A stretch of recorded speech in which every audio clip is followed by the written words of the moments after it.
Chilitbängi köögilaua ääres on istet võtnud järjekordne Eesti reklaaminduse tipptegija, mees, kes on maitsnud nii kliendi kui agentuuri maitsvat leiba.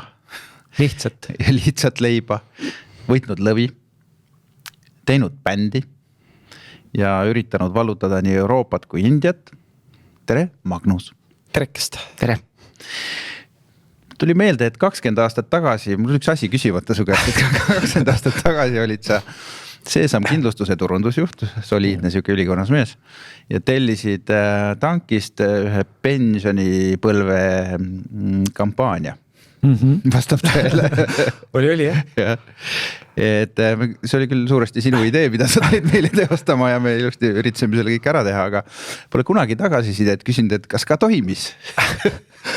Ma arvan, et toimis, jah. Ma olen selle kindlalt kõige silma torkavam pensioni reklaam sellel hetkel, eks, et see oli suhteliselt selline erootiliste sugemitega, kui nii võib öelda. Pisut.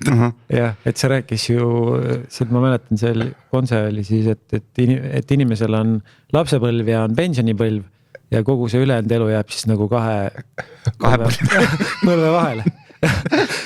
Ja see oli filmitud siis... See oli filmitud jah, ühes ehitatud stuudios, ma ei olnud kunagi elus ju midagi, mingi võtte lähedalgi olnud. Ja siis ma olin siiralt üllatunud, et seda ei filmitagi kuskil päris nagu mingis aurusauna keskkonnas, vaid selleks ehitati siis selline stuudio. Esimest korda elus nägin, et vau, et sedasi tehaksegi reklaame nagu, et oli ehitatud, jah, ma ei mäleta kuhu see oli, aga kuskile sellisesse stuudiosse. Ausalt oli see endale praegu kõlab ka see üsna utoopiana, et keegi ehitab mingi stuudiovõtte jaoks. Aga tead, see oli üsna tavaline 90-ndate ja 2000-ndate alguses. Ehitati stuudio ja siis see jäigi püsti sinna. Siis pandi see lattu ära ja... Ühtlasi ka ei olnud sellist nii hea esteetikaga aurusauna keskkonda, et see oli kindlasti kõige ilusam sauna keskkond, mis... Seda saab näha ka kuskilt ei tea. Ei tea. Magnusel kindlasti on kusagil arhiivis. Meil küll ei ole. Ja ei, mul ei ole nagu ka alles, jube kahju. See on nagu vaatad neid, mõtled, et oi kurat, kus olid lahedad asjad vanasti ja siis lähed sinna YouTube'i otsid üles vaadata. Kurat, äkki ikka ei olnud. Äkki ikka ei olnud. Lahedad. Ja kas siis sellega lõppeski sinu see siis kliendi poolel olek? Kliendi poolel olek päris selle töö tõttu ei lõppenud. Et pigem ju meil läks hästi, et Seesam oli ikkagi teiste suurte pankadega võrreldes ta oli ikkagi tilluke tegija. Ja selleks, et silma paista pidigi tegema midagi eriti nagu perverset, et kuidagigi nagu nii-öelda jääda ja saada tähelepanu, et aga jah, mingi aeg pärast seda jah, minu kliendi poolel töötamine lõppes. Aga mis siis oli see ajend, mis sind agentuuri tegema tõukas? Kas see sama kogemus pensionipõlve reklaami tegemisest? Nii meeldis. Ei, seal oli nii palju erinevaid asju, mis olid nagu selliseks tõukavaks jõuks. Et üks asi oli kindlasti see, et ma ju samal ajal, kui ma töötasin Seesamis, ma ju hakkasin õppima reklaamiülikoolis. Ja kuidagi nagu valisin selle eriala enda jaoks, et kirjutada mulle ju oli ka varem meeldinud. Ja kuidagi ma valisin selle erialas, hakkas mulle meeldima, mõtlesin, et okei, et ühel hetkel tahaks nagu rohkem seda tööd teha, aga Seesam elukindlustuse turunduseelarve oli suhteliselt ammendunud. Oli suhteliselt sama suur kui turundusjuhi palgaeelarve koos maksudega, et seal ei olnud nagu tegelikult tegevust ja tegelikult läkski niimoodi, et kuna seda tööd ei olnud turundusjuhile, siis tegelikult see turundusjuhi ametikoht ju koondati ära üldse või lõpetati ära, anti need paari voldiku kureerimise töö anti müügijuhile ja ma olin nagu nii sellise valiku ees, et okei, et mis ma siis nüüd edasi teen. Et ühelt poolt jah, mulle nagu ei meeldinud see mõte, et keegi saab mind koondada, siis ma mõtlesin, et okei, et järelikult ma päris ettevõtja olema, kui ma ei taha seda... Kui keegi mind koondab, siis mina ise ainult. Jah, et kui siis... Eluaeg ettevõtlik olnud. Jaa, aga selles mõttes, et hiljem ju ettevõtjana saad ka aru, et kinga saad ikka ka edaspidi saada klientidelt, et see ei ole mingisugune lõplik kogemus. ja siis jah, ja teine põhjus ka, et ma olin nagu seal varasemalt kindlustuses olin kogenud ka seda päris mitu korda, et ma pidin jälle iseenda ametikohale kandideerima või noh, kuidagi mingite koondamiste tulemusena neid kindlustusseltse pandi seal kokku ja iga kord, kui need kokku jälle omavahel pandi, pidin jälle iseenda ametikohale kandideerima, et see käis nagu üle minu võimete taluda sellist asja ja siis ma mõtlesin, et okei, et proovin seda ettevõtja elu kindlasti. Ja kindlasti see teadmatus on õndsus, eks ju, et sa lähed mingile teele ja sa ei tea, kui keeruliseks see võib osutuda. Aga kui sa oled juba sinna teele sattunud, siis tegelikult inimene on võimeline kannatama väga palju välja ja noh, et ega see lihtne tee ei ole olnud. Aga ta on kindlasti, kui satuks sama valiku, et teeks uuesti. Väga hea. Ja kas see algaski kohe siis optimistist kohe? Ei olnud, optimistil oli jah, nagu omamoodi eelkäija ka. Et selle nimi oli Image Empire. See oli tegelikult juba olemasolev OÜ üks selline tegelikult nagu Kristjan Virve, kes oli ka natuke muusikaga puutus kokku või mäleta, mis 2XL või mis nende bänd on. Ta oli päris kõva tegija mingi hetk.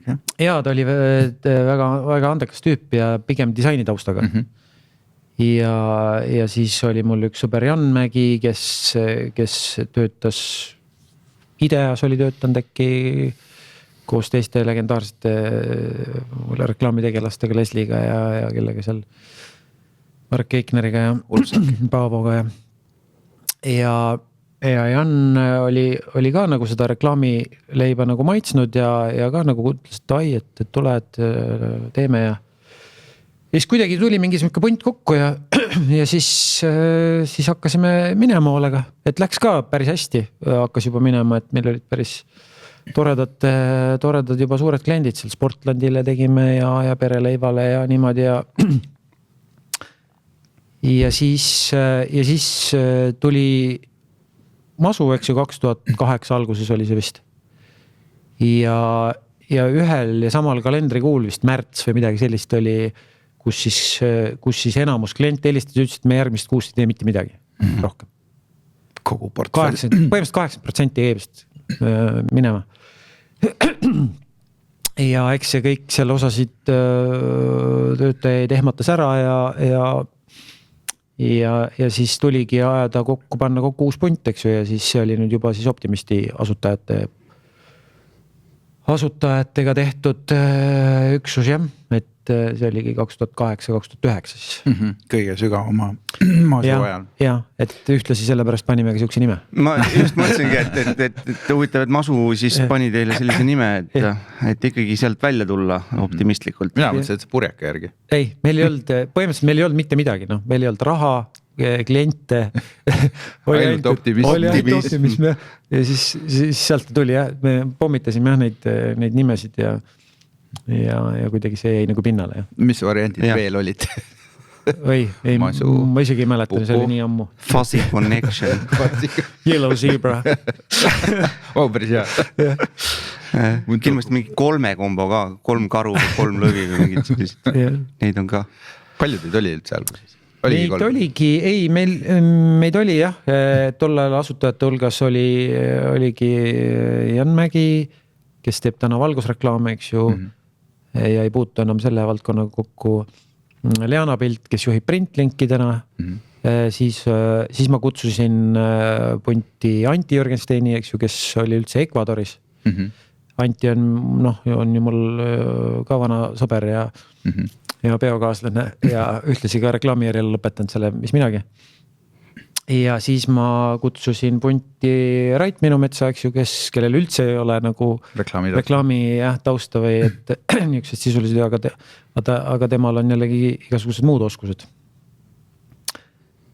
Just nagu mis puudutab siis arendamist ja finants tausta ja ütleme sellist administratiivset korrektsust, mida ma võib-olla Optimisti eelkäija puhul ei suutnud saavutada. Et meil on lepingud ja kõik jookseb nagu, et kõik raamatupidamine ja kõik siuksed asjad. Aga selle enne Optimisti Image Empire'i ajal te tegite ükskord Kuldmunale päris lõpusad filmikesed agentuuri elust nii-öelda. Ma mäletan, et need tekitasid kõvasti furoori ja need on siiamaani muideks YouTube'is saadaval. Kas need olid need loovjuht seletas projektijuht ja disainer seletas midagi, mingi tantsuhuvi. Klapid peas ja siis oli see PC mees ka, kes oli vanakool. Need olid jah tõesti. See oli päris lõbus, aga ütleme niimoodi, et kui sa nüüd tagasi vaatad, see oli siis, ma arvan, ka 15 aastat tagasi.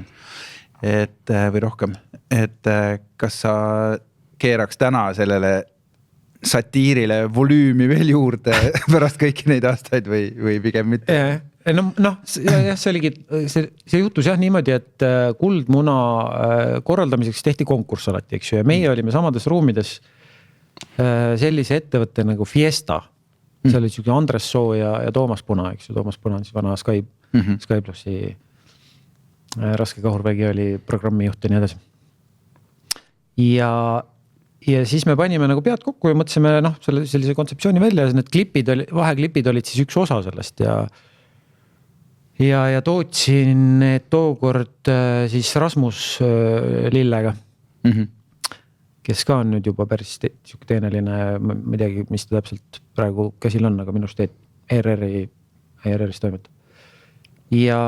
Ja tegin need selliste tüpaažide pealt, kellega ma siis olin kokku puutunud selle aja jooksul, eks ju, et ma olin kokku puutunud põhimõtteliselt kahe agentuuriga, alguses Divisioniga, eks ju, siis Division teenindas alguses Seesamit, siis ta enam ei saanud teha, sest et tuli suurem klient ja ütles, et ära sama valdkonda tee ja siis Division soovitas mind tankile, eks ju, nii sain Joaliga tuttavaks.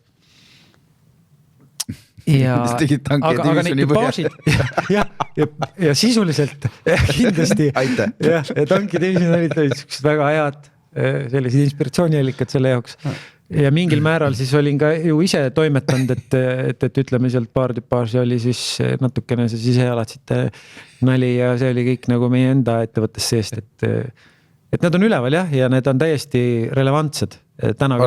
Jah, et sa võid vaadata neid ja sa tunned ära mingid inimesed oma ettevõttest. Ja, absoluutselt, jah. Ma vaatasin igaks juhuks selle projektijuhtide klipi üle. See oli ikka väga, ma soovitan kõigil otsida. Kuidas ma seda otsisingi? Kuldmuna ja, kurat ma ei mäleta, panin projektijuht ja tuli. Ja, seda saab otsida agentuur. Agentuur just, jah, agentuur ja siis nad tulevad, jah. Et see projektijuhti klipp on jah, võib-olla siis äkki Ad Angels, midagi sellist. Et selle Angelsi alguspäevad äkki. Jah, neid klippe ju tehti minu arust veel seal kandis mõned aastad, aga siis järsku need kadusid ära ja kuidagi. See oli üks patch, see tehti ainult ühe patchini. Aga minust oli veel, kas hiljem või enne, ma ei mäleta, kumb ta siis oli minust veel need kontuuri omad tegid ka mingisugused matused või mingisugune surm oli seal, keegi oli suri voodis. Oli küll. Aga mis asjus nad seda tegid? See oli ka munaga jaoks, jah. Agentuuri klippide suur eelis oli see, et meil olid ju väga andekad näitlejad seal. Meil olid ju kõik Gert Raudsepad ja Tambet Tuisud ja kogu see Mirtel Pohlad ja see oli kogu see väga heavy line-up oli. Tulid niisama lihtsalt. Ja nad tulid niisama, kui ma õigesti mäletan. Et ma arvan, et nad olid siis ka palju nooremad. Tahtsid ka, ma arvan, pildile saa. Nii-öelda jah, nagu olla pulli väljas. Teha. Jah, pulli teha ja see tundus neile tore mõte ja tore, et nad tulid jah, sest et sedasi, kuidas Tambet Tuisk pikandit mängib, see on ju ta on tore priceless roll talle ikkagi, et Joelit mängib ka keegi või? Ei, otseselt ei olnud vist, aga ma ei mäleta neid enam, neid tõesti oleks hea üle vaadata küll siin värske peaga. Kui siis see loovjuhi klipis oli midagi? Ma ise mõtlen ka, et mis see kontseptsioon? Jah, pigem on midagi. No okei, ma võtan üle. Nii, aga kuidas siis, et agentuur peaks üle piiride minema ja Eestisse kinni peaks jääma, kuidas optimistil sellega läheb? Sina oled seda kogu aeg preachinud.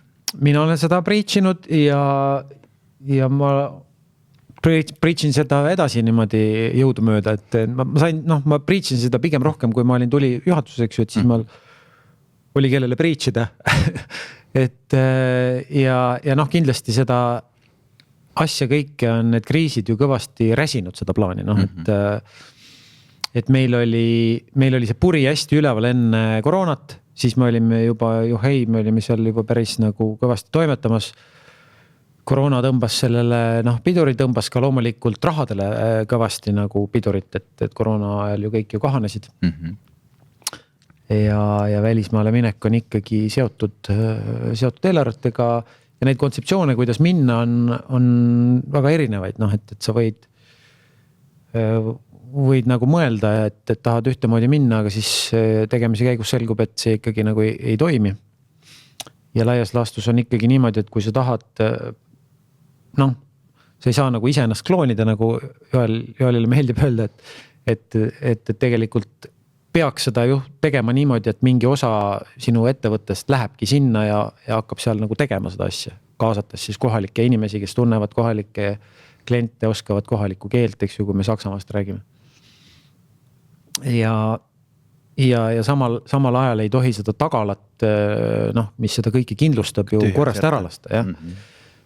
Mis tähendab, et seda organiseerida on jube keeruline, et meie proovisimegi seda niimoodi teha, et me võtsime sealt inimesi, eks ju, ja siit käisime nii tihti, kui me vähegi saime. Aga siis tuli koroona, siis tuli sõda ja kogu see asi selle Saksamaa projekti on praegu pannud niimoodi pausile, et jah, meil on seal ettevõte täna ka, meil on seal mingi väike kliendibaas, aga me teenindame seda täna ikkagi Tallinnast.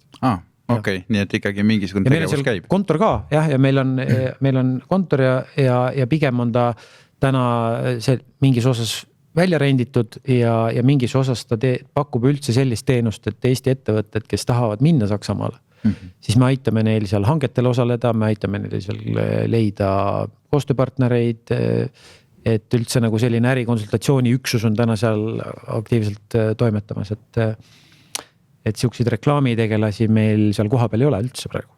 Aga me ei ole seda mõtet maha matnud ja me lähme sinna uuesti. Nii et raud on niimoodi vaikselt tules ikkagi seal kogu aeg. Ääs käib vaikselt, tuksub. Jah, proovime, et ega kliendid on kõige aluseks ju, et kui sul ei ole kliente, siis mida see tiim seal vahib niisama, et. Aga see ärikonsultatsiooni pool, see on ju ka lahe asi tegelikult, et kas Eestist ikkagi tahavad ettevõtted sinna minna või? Mõned üksikud tahavad, jah, samamoodi see sõda pani muidugi kõigile siukse laksu kirja, et see tegi nii nagu ettevõtlikuks ja tõmbas investeeringut koomale ja kõik, kes seal isegi nagu enne seda planeerisid midagi, siis ikkagi see entusiasm jäi kõvasti nagu väiksemaks. Aga te ei kaota optimismi? Ei, aga me teeme seda jõudu mööda siis, et ega üle oma võimete seda teha ei saa, et me proovisime. Et tee on selge. Pigem muidugi kurnav. Aga India, seal käib kõva business. Indiaga selline, kas te olete optimisti India kodulehte näinud? Ükskord nägin. See on korralik siuke hullus, et ja see tohutult meeldib Indias. Niimoodi, et me ei ole seal nagu suurelt reklaami teinud ja meile tuleb nagu päringuid kogu aeg, et teil on nii lahe storytelling ja teil on nagu nii kihvt lugu ja et teeme asju. Ja siis me Euroopaga jälle nagu kohtume nendega, veebiteel siis. Ja väga kihvtid firmad, mingisugused õlletootjad, viskitootjad, igasugused mingid erinevate mingite alade inimesed. Ja me ei ole nagu kräkkinud veel ära päris, et kuidas close'ata Indias. Et kuna seal on nii nagu, nad on nii suured kauplejad ja meie mõte oli selles, et me tahame ikkagi Indias nagu kehtestada ennast kui nagu mitte nagu seda sweatshopi, vaid ikkagi nagu mingi kvaliteetse storytellingu high-end nagu tegijad. Ja praegu on niimoodi, et kõik need asjad on takerdunud selle taha, et me ei ole nagu ära kräkkinud seda, et kuidas see India klient nagu siis nii-öelda panna alla kirjutama, jah, et kaob ära täpselt sellel hetkel, kui lepingud siis on läinud. Jah, ja meil on hästi nagu toredad inimesed seal vastas olnud või et umbes nagu täitsa nagu siuksed nagu räägid nagu teise eestlasega või et kõik on nagu loogiline ja kõik nagu kuidagi samal lainel ja vibe ja kõik ja kui selle hinna nii-öelda see väga selle hinna nagu täpsustamiseks läheb, et ja selgub, et me ei tahagi nagu, et me ei saa selle sama hinna sisse veel panna sotsiaalmeedia haldust ja veel seda liini ja seda liini, et siis kuidagi nagu raugeb see hoog, jah. Huvitav. Jah. Aga siis nad lihtsalt nagu haihtuvad või? Aga me testime selle ära, me testime kindlasti ära ka selle, et okei, vaatame, et paneme siis selle sotsiaalmeedia ka sinna paketti, vaatame, kas me siis saame selle kliendile. Sest kliendid on suured, jurakad, Indias kuradi õlletootjad. Miljardid. Huvitav jah, et mis siis juhtuks nagu, kui võib-olla ongi sellised inimesed, kes nagu hoitavad ükskõik mis pakkumise teed, kui hea pakkumise teed ikka nagu kuidagi nagu need. Aga millegi pärast sinnid. Nad panevad sinna päris palju aega, et nad teevad väga palju nii-öelda nagu kohtumisi, süvenevad ja toimetavad, et ju neil huvi on. Ikka kauplejad? Jah, aga nad on kauplejad, jah. Või mingi kultuuriline eripära, et ootavad, et sa lendaksid neile külla, teeksid pai. Ja seda nad kindlasti soovivad, jah, et sellest on ka korduvalt juttu olnud, et umbes saame siin meie tehases siis kokku ja me oleme jällegi püüdnud, et okei, et teeme nagu midagi, hakkame nagu kuskilt minema ja siis tuleme sinna Teelisse ja saame kokku ja möllame. Aga tundub, et iga kohtumisega me jõuame sinna lähemale ja ju see siis võtabki aega ja mis ikka Ma arvan, et neil on mingi selline omavaheline kokkulepe, et vaatame, testime neid. Vaatame, kas viitsivad tulla kohale. Ja siis saavad kokku ja siis lihtsalt irnuvad. Jah, mis sa nüüd nõudsid selle raha eest? Võib-olla, jah. Jah, tegelikult tillitavad veits aega ja lõpuks, hakkame tegema. Ja mingil heal hetkel ma tegin Jaapanile mingite 5 agentuurile mingi tiiru peale. Nad ütlesid, et kui sa siuke 5 aastat nagu käid nagu kellegagi rääkimas, et siis võib-olla ta lõpuks hakkab aru saama, et sul on päriselt nagu tõsi taga, et sa ei ole mingisugune suvaline aferist, kes käib lihtsalt müümas midagi, vaid et sind huvitab nende business, on ju. See on päris pikk aeg, see kurameerimise aeg seal. Et see on igal pool, et see, et sa pead ikkagi nagu, seda isegi on juba raske teeselda või sa peadki reaalselt huvi tundma selle businessi vastu, keda sa tahad minna teenindama. Et seal on rahad ja mingisugused connectionid ja mingi au, mingi imelik asi on nii tähtis, et nad ei saa kuidagi nagu kergekäeliselt ühtegi nagu kokkulepet teha, sest et samas kui nad kokkuleppe teevad, nad alla 10 aasta üldse nagu Jaapan on kindlasti veel omakorda mingi väga teist. Lõpuks on ta üks Aasia mingi mõttelaad või siukene nagu pikaajalised asjad on seal tähtsad. Okei, aga kui laiemalt vaadata, nüüd sa oled nagu seda kadalippu läbinud ja ma ikka kõrvalt olen imetlenud sinu seda sükest jäärapäisust seal seda teha, mis on iseenesest väga tore ja eeskujuks ja kindlasti nagu üks väheseid, eks, et Eesti digisektor on muidugi selle ekspordi barjääri murdnud, aga reklaamimaailmas, ütleme, soomlased natukene, küll aga rootslased väga palju, taanlased, norrakad on kõik selle katki hammustanud, eks ju. Kõik tegutsevad rahvusvaheliselt ja suurtel turgudel Ameerikas igal pool. Et milles see asi on, et kas Eesti on lihtsalt liim vaene, et ei saa seda klaaslage lahti või ei ole talenti või on mingisugune kolmas, mingi lihtsalt kultuuriline eripära, et me ei oska või ei oska keelt ei julge või milles miks Eesti ei saa hakkama? Jah, kurat keelt me oskame ikka sama hästi kui rootslased ja sommid, et ega nad seal ka inglise keelt, inglise keele väga ladus oskus on muidugi jube suur eelis. Esiteks sa saad käia. Muidugi saksa keele ladus. Jah, seal on saksa keel. Aga üleüldse nagu globaalselt, kui minna, et selleks, et seal nagu hästi läbi lüüa, peaks käima esinemas. Eestlased ei käi ju esinemas mitte kuskil, me ei osale seal Cannes'i seminaril, me ei räägi mitte midagi kuskil ADC-del, kus iganes CFF-vedel ja muudel igasugustel sellistel suurtel üritustel meid pole. Ja see esinemine võib küll jääda selle nii enesekindluse taha kui ka keeleoskuse taha,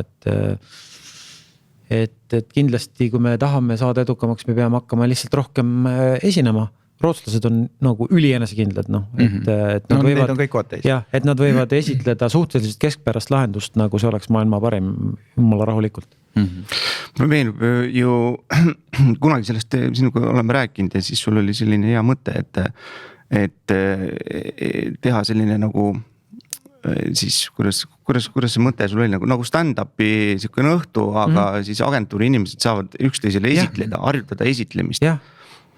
Jah, sest et stand-up on väga hea näide selle koha pealt, et kuidas nagu vennad, kes ei osanud mitte midagi, lihtsalt nagu Fight Club, et nagu Fight Clubis hakati nagu kaklema, eks ju niimoodi, et ei osatud kakelda ja stand-up'i mehed ka jube nagu hästi on see nagu õnnestunud või et nii palju nagu juba nagu häid tegijaid on tekkinud sellest lihtsalt, et inimesed kokku ja hakkasid toorelt seal Odeonis, eks ju, või ma ei tea, kus võib-olla seal oli juba ennegi.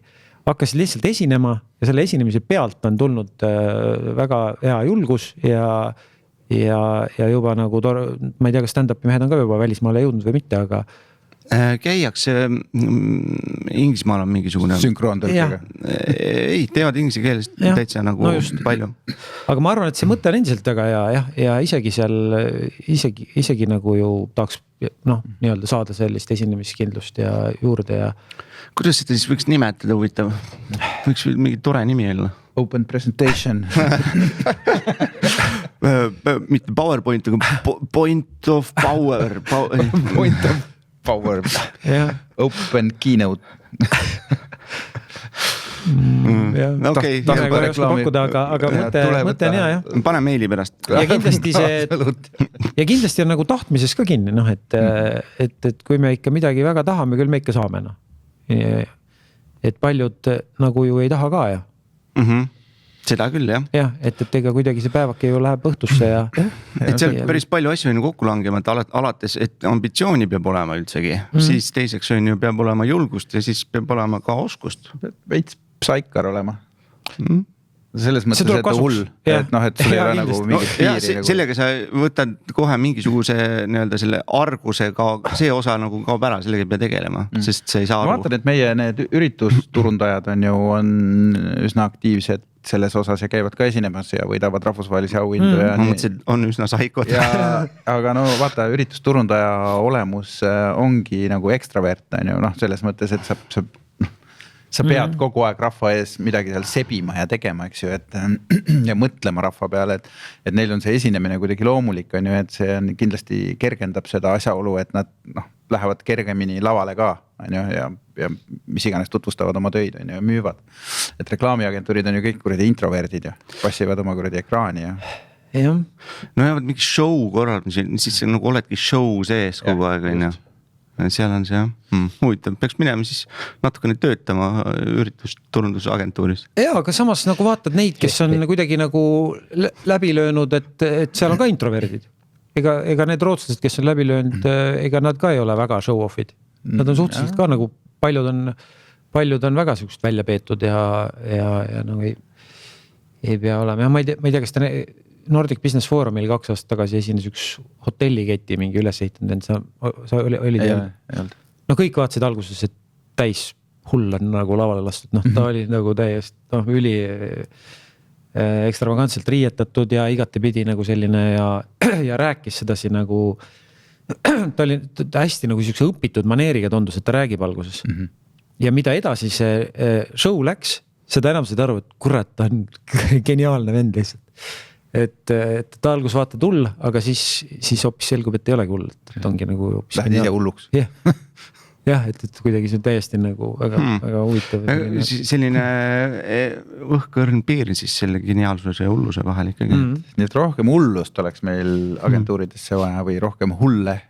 Aga see päris alguses ütlesid selle Seesami kohta, et Seesam oli väike ja ta pidigi nagu nii-öelda hullu panema, et silmavahist. Kas see ongi siis selline siis tendents, et ikkagi kui on suured kliendid, siis nendega hullu ei saa panna ja väikestega peab panema hullu? Ma ei tea, meil on headeks tuttavateks saanud need poisid, kes tegid selle Moldy Whopperi kampaania, vaata, kus lasti burger allitama. Jah, see oli Burger King, ka mitte väga väike ettevõte.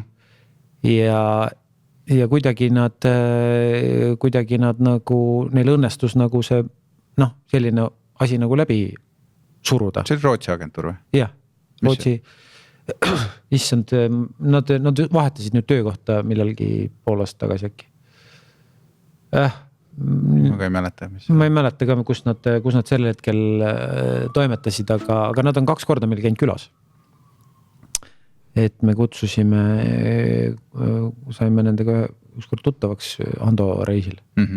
Ja siis nad on meil 2 korda käinud külas ja siis nagu rääkinud oma töödest ja kuidas nad nagu kuidas nad neid teinud on ja mismoodi see viraalsus on tulnud, mis kõik teavad, et viraalsus ei tule, et seda tehakse. Ja seda tehakse ja see on suur töö.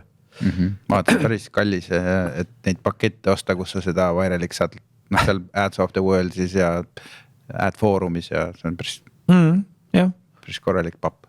Jah, pluss ka töö, nad ütlesid, et nad isiklikult selle kampaania raames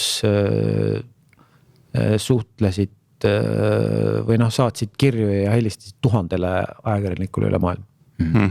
Tüübid ise, kes tegid selle töö. Ei olnud nagu, et projektijuht või PR-firma peab tegelema sellega. Tüübid ise nagu tegid seda. Me käisime Norras, mis iganes selle agentuuri nimi oli, mis on Norra kõige suurem ja ägedam. Nad ütlesid täpselt sama, et neil on nagu siuke rutiin, et loovjuhid ja copywriterid tegelevad nagu tööde PR-iga. Meil oli nagu what? Meil on kontaktid olemas ja helistad seal 200 ajakirjanikku läbi ja kõik need tähtsamad saadad pressiteated ja see käib nagu töö juurde. Et teed töö valmis. Aga seda me ei tee ju. Me ei tee. Me ei teegi paljusid asju. Sellepärast me ei ole kuulsad ka maailmas. Time to change. Okei, aga ometi 14 pole okei, võitis ju lõppude lõpuks lõvi. Et see oli ju päris kõva saak. Priit Pärnal ja Olav Osolinil on üks lõvi, eks. Neil oli vist hõbedane, sest teil sai eks ju pronksi. Aga lõvi on lõvi on ju. Räägi, mis tunne oli? Jah, lõvile jah, ju eelnes, kõigepealt me saime ju finaali kunagi, eks. Mõned aastad tagasi me saime selle Lehvita Tiiule kampaaniaga finaali ja siis oli siuke tunne, et okei, et ju siis tasub tegeleda üldse. Et enne seda oli ju täiesti lootusetu või seal on 10 000 tööd. Jah, seal on nii palju töid ja et kuidas sa sealt nagu jõuad siis. See näitas, et saab ja lihtsalt, mida me ei teinud Tiiuga oli, et me nagu ei pushinud seda eelnevalt läbi erinevatest igasugustest kohtadest, mida sa pead oma tööga tegema selleks, et üldse nagu saada lõvi, et 14 pole okeiga ka eelnevalt ju tuli teda esitada teatud konkursitele, et sealsed žürii liikmed näeksid seda ja mingisugused spetsialistid. Ja kui see töö on nagu piisavalt silma jäänud, siis mingi osa žürii liikmetest seal kattub ja kuidagi ta niimoodi on jäänud silma ja ühtlasi ka saad sa sinna panna ju juurde need, et näed, et ta on Cliol võitis ja seal võitis ja siis need inimesed, kes valivad seda lõvivõitjat, siis neil on ka nagu kindlam, et jah, et see on hea töö. Valideeritud töö. Et ju see on hea töö ja selles mõttes see on ikkagi nagu siukene mudel, kuidas sa lõvisid saad. Ja loomulikult see rõõm oli väga suur, et suur tunnustus ikka. Aga see kadalipp on ikkagi päris karm ja päris kallis on ju, et töö nagu lõvi vääriliseks pushida või haipida. Jah, õnneks meil on majas sees päris palju kompetentsi, et me selle case movie ja kõik, et selle peale nagu me kulutasime ise enda aega või. Ei seda küll, aga ma võtan nagu nendest võistlustest osavõtust. Et iga võistlus on ju tasuline, jah. Põhimõtteliselt lõvile saab nagu hinna järgi kirjutada, palju see maksma läks ka. Jah, et kui loed kokku. Oma tunnid ja siis need tasud. Jah, ja tasud loed kokku ja kõik esitamised ja Lionsi esitamine ka ju maksab palju, et ei ole kuldmuna esitamine. Ja seal on ju sama loogika, et sa võid ju mõelda, et näed, et seal kategoorias tal võib olla, aga ikkagi sa pead valima paar kategooriat veel, et meil ta oli ka esitatud ju mingisse, ma ei mäleta, nii mitmessegi kategooriasse. Lõpuks PR oli see, mis ammustas. naljakal kombel jah, ja Tiiu oli samamoodi, ta lõi nagu PR-is hoopis läbi. Et sai ka ju siis oli seal nagu vähem seda tihedust või seda, see kallak rohkem. Jah, et ilmselt ta seal kuidagi sai paremini silma jääda. Noh, ta oligi, ta ei olnudki nagu klassikaliselt reklaamitöö. Ta oli kommunikatsiooniprojekt nii-öelda. Ta oligi pigem jah, nagu PR-i projekt tegelikult. Ja seal oli see argument, et et seadus ka muutus, eks ühel hetkel, et mida veel. Kogu asjad olid justkui olemas, et lõvi on teil riiuli peal kontoris, ma ei ole kontrollimas käinud. Ja on kõikide muude nende kulinate ja pulikatega seal reas. Aga kas see vaatab niimoodi süüdistavalt sind aega, et no kus järgmine asi on, niimoodi vaatab? Vaatab ikka jah. Kõik vaatavad. Kõik vaatavad ja ise vaatan. Kuidas sa siukses olukorras optimismi säilitad? No ikka nagu näed, mõtled, et ju varsti jälle tuleb mingi selline võimalus, et ega ükski agentuur ei pane, ma olen rääkinud paljudega, kes kas või see sama, mis meil see Network One'i kuulub, see Alfa Zulu, eks ju, ja et kas teil on nagu igal aastal samamoodi, et vaatate, mõtlete, et meil on 30 nagu tööd, mida lõvile esitada, et ei ole, samamoodi, võib-olla ei ole ühtegi. Et võivad olla mingid aastad, kus ei ole ühtegi ja siis tuleb jälle, et on 3. Et eks see on paljuski enda teha ja sellise erilise töö tahtmine on jällegi nagu tohutu energia, et meil on ka selline koosoleku formaat nagu Creative Health ettevõttes sees, siis nagu tiimi sisene ja siis on veel üle ettevõtte nagu siuke natukene harvem kord kvartalis. Ja seal me ka sisuliselt nii-öelda nagu haibime üksteist leidma neid projekte, et kuhu, et kellele ja mis tootele me saaksime teha selliseid projekte, et sellisel moel jälle esile tõusta. Aga kuidas see haipimine, kuidas see välja näeb? Või see on ärisaladus, ma saan aru? Ei, see ei ole, selles mõttes ega see metoodika ei ole mingisugune tohutu saladus, me sisuliselt vaatame loomulikult esimese hooga otsa nendele klientidele ju, kes meil on. Ja vaatame, mis neil nagu vaja oleks, kas mingi toode või teenus või bränd või mis parasjagu nagu seal kõige rohkem vajaks sellist erilist asja. Siis me otsime sisendeid, et okei, et sul on nagu mingisugune selline, et see ettevõte tahaks nagu pushida mingit ühte konkreetset nagu toodet või teenust, et katsume leida selle sisendina, et kõige paremad asjad on ju kõik ehitatud sellisele väga heale sellisele tarbija sisendile või mingisugusele kultuurilisele inside'ile. Et kunagi see või siis mingi tooteomadus, mis kuidagi toetab mingit sellist kultuurilist asja, eks ju, et ja selle sisendi leidmine on nagu ongi meie eriala selline nagu kulla otsimine või põhimõtteliselt. Jah, et kui sa leiad väga terava sisendi, siis sisuliselt sa saad selle peale teha kampaania. Et ma ei tea väga nagu võib-olla, mida kõik nägid, oli võtta LHV tegi selle kampaania selle, mis puudutas seda, et ise oled iseseisev, aga pank on ema valitud, eks. Mis sisuliselt tuli uuringust välja mingisugune selline fakt, et küsiti, et kes sulle panga valis, ema, eks. Ja siis sa saad teha selle peale sellise suhteliselt terava siukse sutsakaga. Sõnastada nii-öelda konkreetseks. Et sealt lihtsalt mida tehakse, et ei lepita tavaliselt ainult selle sisendiga, vaid teda kuidagi arendatakse edasi seda asja ja tiimi siseselt samamoodi, et kui pommitatakse neid ideid, et okei, meil on siuke lahe sisend, et mismoodi me seda siis nagu serveerime. Millised et kuidas mis see lõplik nagu väljund siis on ja siis seda pommitatakse samamoodi, et üks asi ka, mida me ka nagu siiamaani õpime, on siukene töö nii-öelda heas mõttes siis kritiseerimine.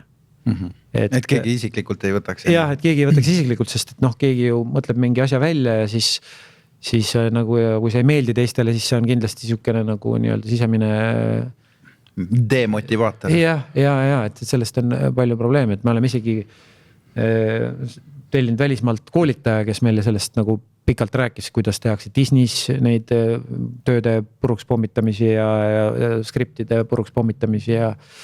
Disney võttis selle Pixarilt üle, selle metoodika, see on päris lahe, sellest on isegi raamatus selles Creativity Incorporated kirjutatud. Et selline jah, et selline hea positiivne õhkkond ja lõpuks on siis ju ka selline väike filter nagu klient, eks ju. Kes, kellele võib ka see mõte mitte meeldida, eks.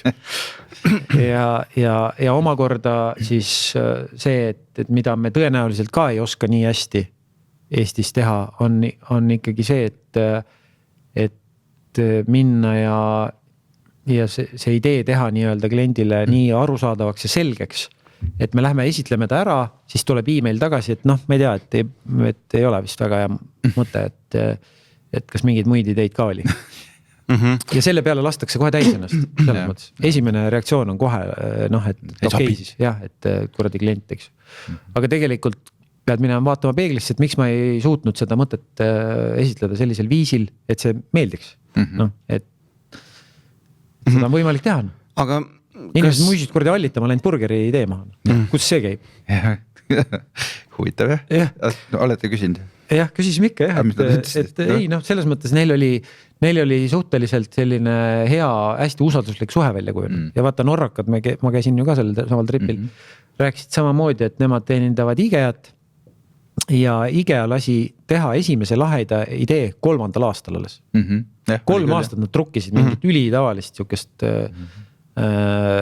taburetti. Jah, siukest taburetti ja hinda. Ja 3. või 5. ma ei mäleta, ta ütles mingi väga suure numbriga. Et siis nagu nad said nagu esimese sellise idee maha müüa, mida nemad ise tahtsid nagu päriselt müüa või noh, nii-öelda nagu teost. Usaldus võttis aega nii palju, 3 aastat. Meil polegi sellist 3 aastat kliendi suhteid kellelgi peaaegu. 3 aastat saab läbi. Kas sellist asja võiks ka ette tulla, et idee on super, täiesti arusaadav kliendile, aga ei tee lihtsalt. Mul on hästi palju neid. Liiga riskantne idee on, võib-olla brändile ei sobi. Rootsi tüüpide käest küsisime ka, et kuidas te nagu testite, et see idee nagu hea on. Ja nad ütlesid niimoodi, et me testimegi niimoodi, et kui on natuke hirmus lansseerimise eel, järelikult on hea idee. Enda peal nagu. Jah, kõigepealt enda peal, et mõtled, et nagu päriselt okei, mõtled, et ma tegin nüüd selle asja ära, eks ju. Ja ma lasen selle eetrisse, mis tunne mul on. Kas mul on nagu mõnus või noh, et ma olen natukene hirmus, et kurat, et äkki kellelegi ei meeldi või noh, et äkki hakkab mingi asi keema kuskil hull. Jah, või et äkki ma nüüd keerasin mingi jama kokku või noh, et ühesõnaga ja ütles, et see ongi, jah, see on väga hea kriteerium, kuidas testida ja kui ei hakka hirmus, siis järelikult on tavaline idee, noh, mis on ka nagu okei. Aga sul ei ole, sa ei saa sellega minna kuskile noh, mingid suuri tulemusi tooma, et okei, see on päris hea, see kriteerium tuleb meelde jätta, sest et vahest on küll esinenud seda tunnet, et on hirmus, aga siis mõnikord on isegi nii, et isegi siis ei lähegi pakkuma vaata. Või noh, et mis ma seda hirmsat asja ikka siia torgin, on ju. Üldjuhul ikkagi toimivad ideed ongi niimoodi, et mingile osale elanikkonnast need ei meeldi ja nad ka väljendavad seda ja siis peab valmis olema, et kirjutataksegi kommentaariumitesse igale poole ja nagu kui Telia tuli oma uue brändiga, eks ju, Telia brändiga ja panid oma uue logo Facebooki, siis esimene kommentaar oli, et miks te selle pedelilla värvi valisite? Esimene. Jah, Facebookis oli Telia logo, see all oli kommentaar. Siis neil oli natuke hirmus korraks. Ja selle peale jääb, muudame ära siniseks. Roheliseks. Eestis on kõik logod rohelised. aga sa oled rääkinud päris palju sellest, et bränd on nagu asset on ju, päris varandus ja sa oled üritanud seda ajada seda ka, et seda mõõdetaks kuidagi moodi mingi indeksina või mingi asjana. Oled sa selle teemaga kuhugi edasi jõudnud või?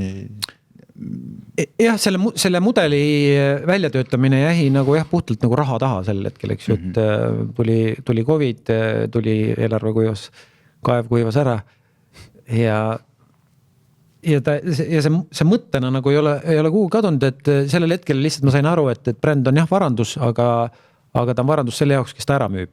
Ta on sellel hetkel on ta varandus. Jah. Et nii kaua jah, et ta nagu mõnes mõttes nagu ta on tehingu nagu väärtus ainult jah, et kuld ka sulle ei teeni midagi, kui ta on laos sulle, eks ju. Ja siis, kui seda ära müüd, siis on ta varandus, eks ju. Siis saad nagu raha selle eest.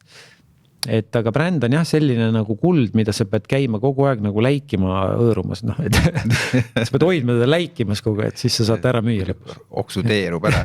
Jah, et siuksed nagu roostetanud kullakange. Kassikuld. Ei ole nagu väärtus jah.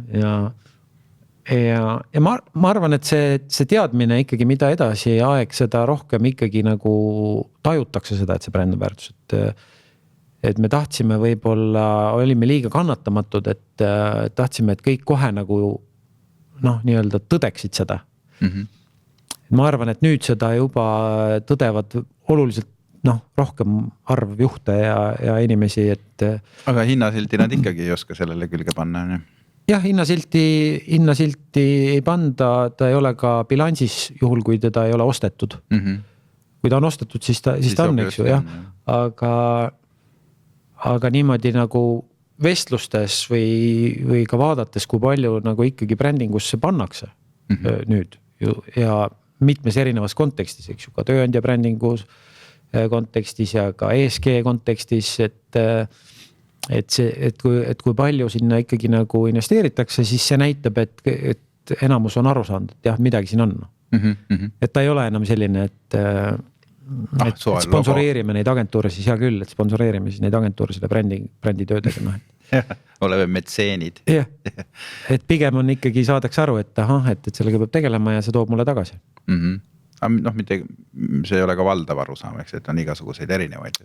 Nii-öelda logodega ettevõtteid ka, kes ei tea ikka, sellest midagi. Ja osad logodega ettevõtted, neil läheb väga hästi ja jube raske on ka nii-öelda teistmoodi nii-öelda selgeks teha seda asja. Tõsi ta on jah, see tuleb taustast on ju sellest nagu äriloogikast, et on mingi terve suur valdkond, mingisuguseid business to business ettevõtteid on ju, kellele tegelikult see bränd, see jutt sellest brändist suhteliselt ambivalentne, selline segane pläma on ju, et siis kui on hea tuju, siis nad arvavad, et neil on bränd, kui on halb tuju, siis neil ei ole. Aga ka nemad vajavad töötajaid selles mõttes, et näiteks, et bränd ei ole ju ainult tarbijale, vaid kui sul on nagu mingisugune tootmisettevõtte, kus sa pead 2 vahetust töötajaid saama, siis sul on vaja olla vahebränd. Aga küsimus, kui on mingisugune ettevõte, kellel ei olegi nii-öelda seda brändi või sellist imagoloogilist osa, läheb tal jube hästi, teine samasugune ettevõte, kellel on väga tugev bränd, lahe bränd, läheb ka hästi, aga mis hetkel neil siis nii-öelda see brändi tugevuse eelis nagu välja tuleb?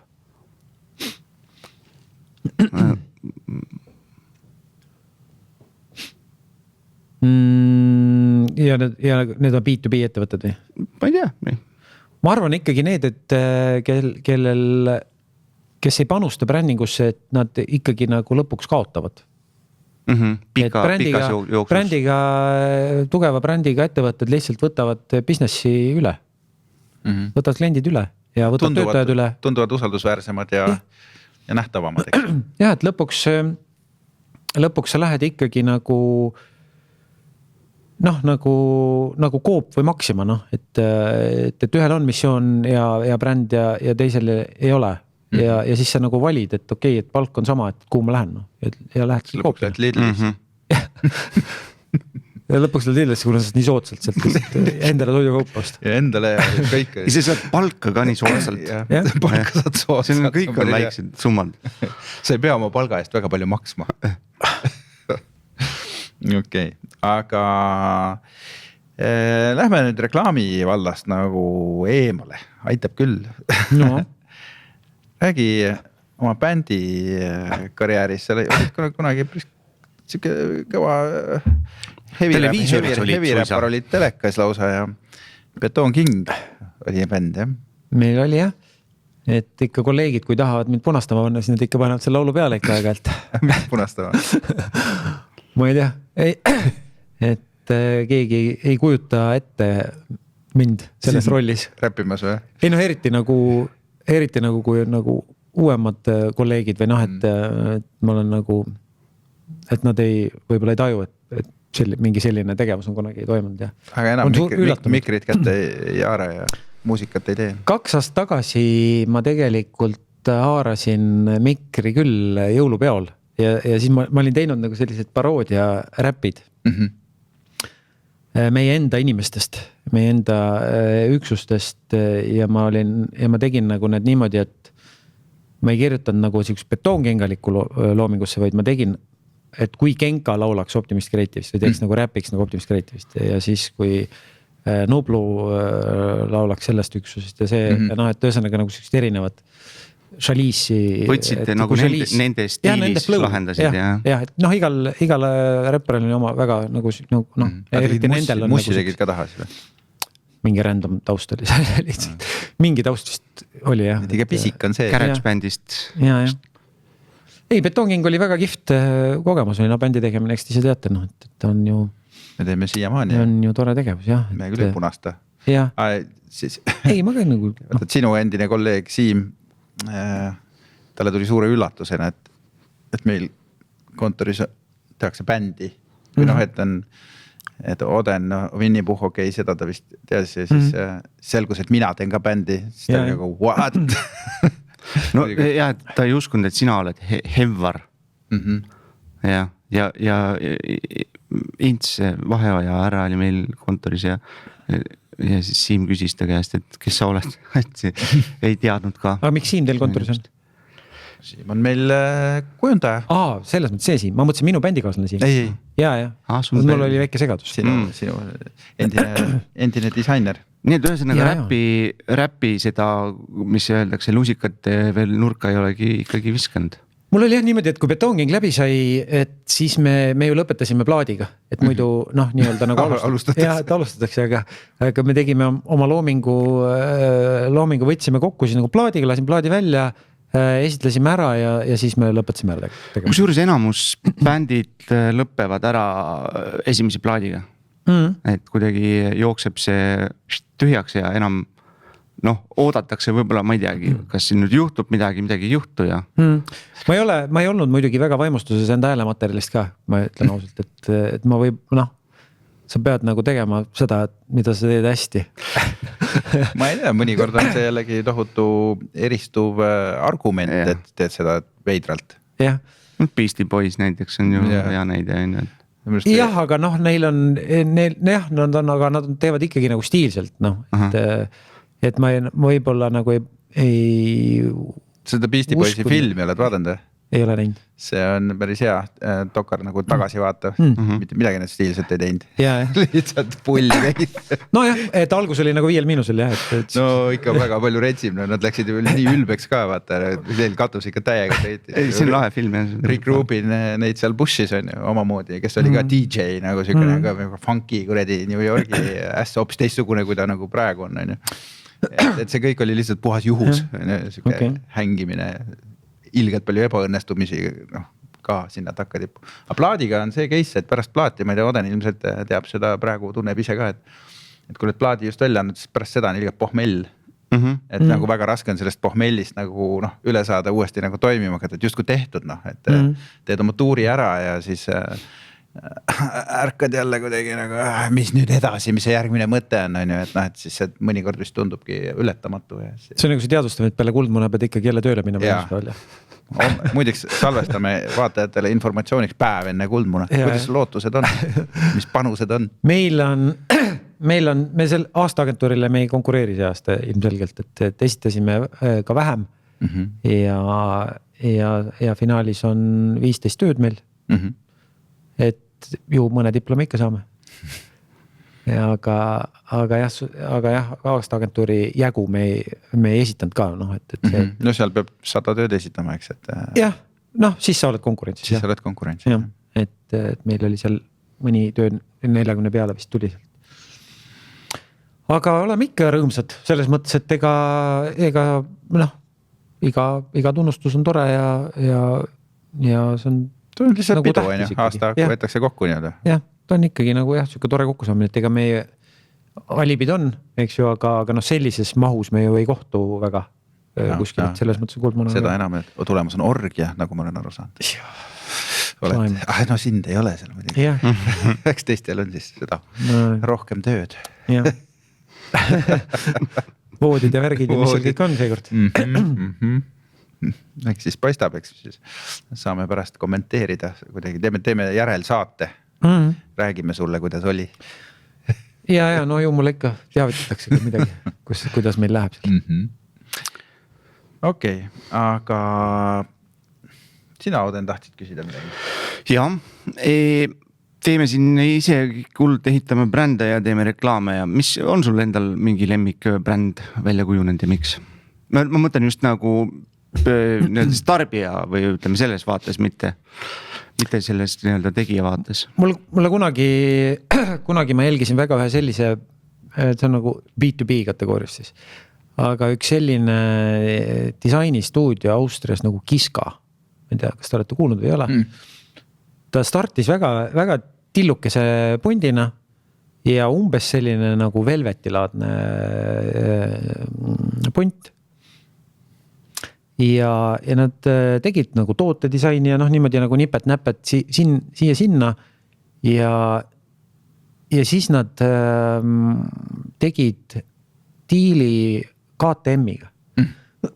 KTM on eks ju tsiklitootja ja KTM oli ühel hetkel nagu väga hädas. Niimoodi, et nad ei saanud aru, et miks nagu kuidagi nagu müük ei lähe ja kuidagi nagu juba peaaegu lõpetamise ääre peal käisid. Oli jah, ma mäletan. Ja mida nad tegid, siis Kiska hakkas siis disainima KTM-i tsikleid. Noh, valdavalt on need ju crossikad ja endurokad ja sellised väga spetsiifilised rattad. Aga tänavat ka hakkas siis tekkima. Ja see on väga hea nagu näide, et kuidas üks disainibüroo nagu sisuliselt nagu päästis businessi ja tegi ta nagu nii edukaks, et on super edukas. Et kui ma hakkasin jälgima Kiskat, siis ta oli nagu üli nagu pisikene ettevõtte. Aga kuidas see Kiska sinuni siis jõudis? Ma ei tea, kuidagi, ma ei mäleta, kas ma lugesin selle kohta kuskilt mingit artiklit KTM-i kohta või niimoodi, et või ja siis nagu hakkasin nagu vaatama, et mis punt see nagu on olnud ja täna ta on nagu sisuliselt selline nagu mingi tööstuspargi suurune territoorium, kus siis disainitakse mida iganes, Opeli Opel tegi taga koostööd ja noh, kõik nagu KTM-id ja noh, pärast seda ta buumis, noh, ta on põhimõtteliselt nagu väike nagu linna osa, noh. Et ja mulle väga meeldis, kuidas nemad ka tegid ehitasid oma case movie'sid üles, et iga kord, kui nad midagi tegid, siis see case movie, mis nad sellest tegid, nad olid nii nagu uhked selle tööle ja kuidagi nad serveerisid seda nii hästi ja müüsid ka iseenda nagu teenust nii kihvtilt. Et sealt on jah nagu nii palju õppida, et kuidas üks selline väikene Austria ettevõtte nii mingeks on tänu nagu sellele. Eks nad siis filmivad üles kogu aeg, mis nad teevad? Ja nad filmivad kogu protsessi üles, et see on see võti. Et kuidas nagu noh, on mingi koosolekud ja siis keegi visandab umbes midagi ja siis ta teeb seda 3D-s. Siis nad freesivad selle välja või noh, nii-öelda nagu 3D CNC-ga ja noh, siis tehti seda üldse kuidagi pool käsitsi veel. Nüüd on 3D printerid, eks. Ja mingid insenerid räägivad, et näed, ma tegin seda ja see on nagu kihvt, see on nagu väikest nagu dokfilmi vaatad, kuidas seda tehakse ja lõpus on siis väga stiilne kaader sellest tootest, kus ta siis sõidab sisse ja kuradi tuletead pole menna. Seal sa müüd seda usaldusväärsust on ju protsessi. Väga vinge tase. Nüüd põhimõtteliselt on nagu see disainiga päästeti on ju see KTM, aga jällegi KTM-i buumimise ajal buumis, siis see jäi kohe kõrvu. Nii see enam-vähem vist käib, vaata seal nüüd see aasta käisime Offil, siis seal oli ka neid lugusid päris palju, et tuli, ma ei tea, Apple sisse ja pärast seda nagu noh.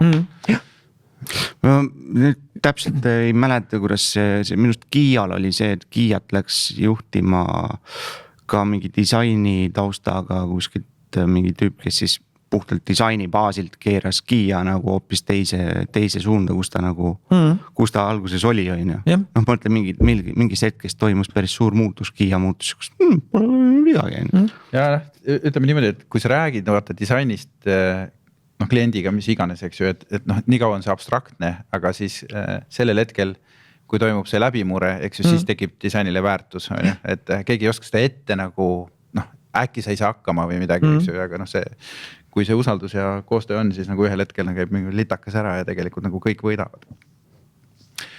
Vot. Tegelikult on meil veel, sul veel lemmikbränd. See brändi, mis see lemmikbränd on, siis ongi see. Ei, noh, jah, no ma ütlen, mulle meeldib Husqvarna bränd, näiteks kui me oleme mootorrattalainetel oleme, eks ju, et Husqvarna tegi ka ju mingid aast juba väga-väga ammu, tegelikult peaaegu 10 aastat tagasi äkki tuli ju välja neil see tänavarataste liin. Eks nad ei teinud seda KTM-iga koos? Svartpiilen ja Viitpiilen, eks ju. Noh, neid osteti ära, vahepeal nad olid itallaste omad. Nad olid ka päris edasi tegelikult. Ja nad olid ka väga edasi. Nad on isegi PEM-i all olnud. Jah, et neid kuidagi solgutati ja nüüd nad jälle ka buumivad samamoodi. Aga kas nende disain on ka, tuleb sealt samast? Väga võimalik, jah, ma nüüd ei ole jälginud seda enam, aga nad igal juhul nad tegid need Svartpiilen ja Viitpiilen, eks ju, need rattad ja nad viisi alguses, nad tootsid neid väga kallilt ja siis nad viisid tootmise Indiasse niimoodi, et sisuliselt, mis nad tegid need rattad nagu kätte saadavaks inimestele, et ma olen selle eest väga tänulik neile.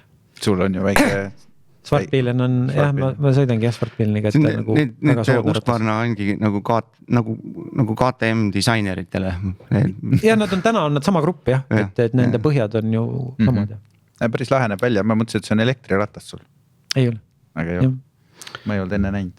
Okei, siis peab tutvuma selle disaini tegijatega, kes seal. Ütle korra see nimi veel. Kiska, vaatame Kiska. Jah, Kiska on, Eestis on üks koht ka seal lääne pool, et koha nimi. Austriast siia laieneme. Jah, võtavad maad kokku. Kuule, aga me oleme oma jutuajamisega jõudnud hoolimata sellest, et pooled kõik teemad, mida me tahtsime kõik käsitleda, on käsitlemata. Aga no jõuame siis kunagi teinekord. Aga oleme jõudnud oma põhiküsimuseni ja traditsiooniliselt esitab selle Oden. Kas reklaam on kunst? Ohi, selline küsimus.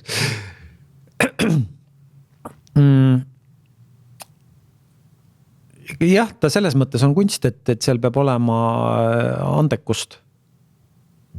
Et ikkagi ja ta peab tekitama emotsiooni, et selles mõttes ta on kunst. Et emotsioonide juhtimine on ju väga keeruline. Meie põhitöö tegelikult. Brändingu osas eriti. Ja reklaam on jah, ja ta on, kuna ta on looming, siis ta pakub kindlasti ka sellist õndsust tegijale või et kuidagi, et sa saad nagu kaifi seda tehes, et see ei ole ju ainult raha pärast tehtud töö, eks ju, noh, et ta on ikkagi minu jaoks vähemalt ta on nagu kutsumus või noh, et mulle nagu meeldib seda teha. Mulle meeldib näha, kui me teeme mingi asja ja ühiskond hakkab liikuma kuskile suunas või mingi meie soovitud mass, et ta on nagu võim ühtlasi.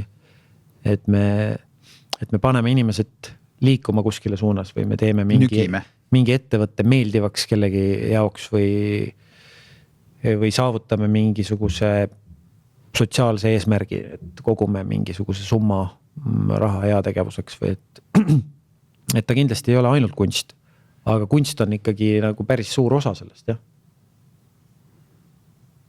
Okay. Aitäh sulle selle toreda mõtte eest siia lõppu. Jah. No tore, et see sain tulla, teil on väga kihvt ju saade ja soovin jaksu ikka, et teil ikka oleks seda indu seda teha, et. Meil optimismi jagub. Jah. Et ma ei ole kõiki osasid veel suutnud läbi kuulata, aga need on minu selline nagu minu preemia. Kui mul on vaba aeg, siis see on minu preemia.